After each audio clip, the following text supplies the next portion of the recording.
I recently purchased some large vinyl wall art from letteringонthecheap.com, and although their installation instructions are wonderful, they really don't tell you what to do if you end up with a piece that's very large, not just from side to side, but also from top to bottom. So I have taken some photos as I've gone through the process, and I'm going to show you how I went about doing that. The first thing you want to do is tape your artwork to the wall. This is not any different from the original instructions. You're just going to take a couple small pieces of masking tape or painter's tape and tape the upper corners to the wall. At this point, I like to use a level, make sure that it's straight, make any adjustments that I need to, before finally taking a straight line of the masking tape or the painter's tape completely across the upper edge to form the hinge that letteringonthecheap.com talks about. Now, at this point, we're going to diverge a little bit from the original instructions because we have a piece that's very large from top to bottom, so we're going to actually have to separate it into pieces. It kind of tends to roll up, so we need to flatten it first, and we're going to do that by taping the sides to the wall in a few places, kind of smoothing it as you go down. And if you need to, you can tape a couple pieces along the bottom as well. Now, you're going to draw two vertical lines down the artwork, kind of one somewhere on the left-ish and one somewhere on the right. And a yardstick is excellent for this if you just want to use that as a straight edge. I used a Sharpie. It's felt tip marker, so it's safe to write on this at this point because it's actually covered with a film, so you're not writing on the artwork itself. But something like a Sharpie that's felt tip is good because it won't scratch anything. And then I also like to draw a couple of horizontal hatch marks across these lines at several points, and these are going to be at the places that you're planning to cut it in half. So you don't want to cut it right across, draw it right across your lettering because you're not going to cut there. So make a couple of hatch marks, and these are just going to help you line it up later.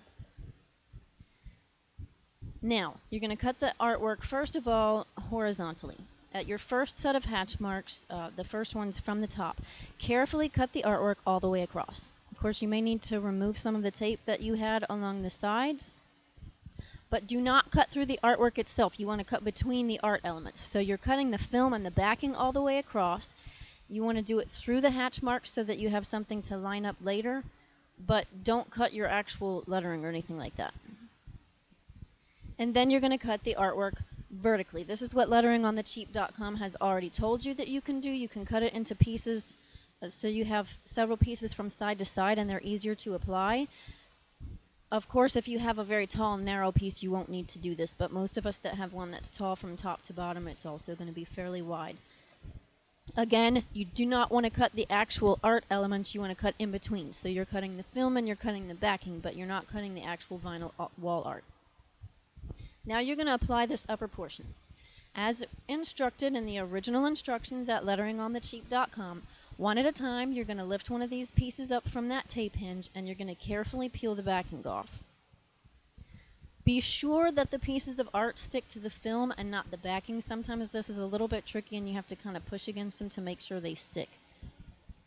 Then gently and carefully smooth the whole piece down from top to bottom, adhering it to the wall. When you finish that first section, move on to the one beside it, and so forth, until you've completed that entire upper portion. When you have completed the upper portion, it's time to go on to the next row down. So, now we're going to match up those hatch marks that we made. So matching up the hatch marks, tape the top of the second portion to the wall. Actually, you're going to be taping it to the film of the upper one. Be sure that your vertical lines line up. So since you have your hatch marks horizontally and you also have your vertical lines, this is going to help you to make sure that everything lines up the way that it's supposed to. And as you did for the upper portion, you're going to use a line of tape to go all the way across and make yourself that hinge. As you did with the upper portion, if you need to divide it into pieces from side to side, go ahead and do that, and then apply it just like you did the upper portion.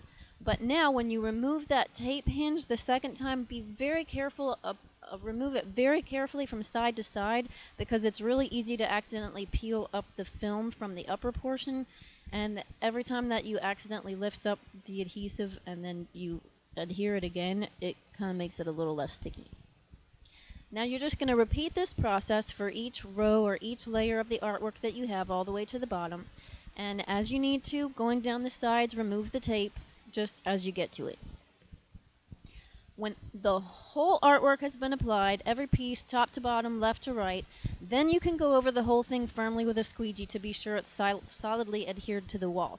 Now, letteringOnTheCheap.com recommends that you use a squeegee to apply it to begin with. Personally, I found that that was just an extra thing for me to juggle, and if I just used both hands to smooth it down neatly at first, I could then burnish the whole thing after the fact, and that worked just fine. Now you're going to just remove the tape from the top piece and peel each piece of film off from the top to the bottom. At this point, you want to be sure that the art remains stuck to the wall and not to the film. So you're going to want to just be careful and kind of slow and just pay attention. And peeling at a steep angle will help to make sure that it doesn't peel off the artwork along with the film. And there you have it. Your whole piece is attached. The entire piece of artwork, top to bottom, left to right, and you didn't have to do it in one huge unmanageable chunk.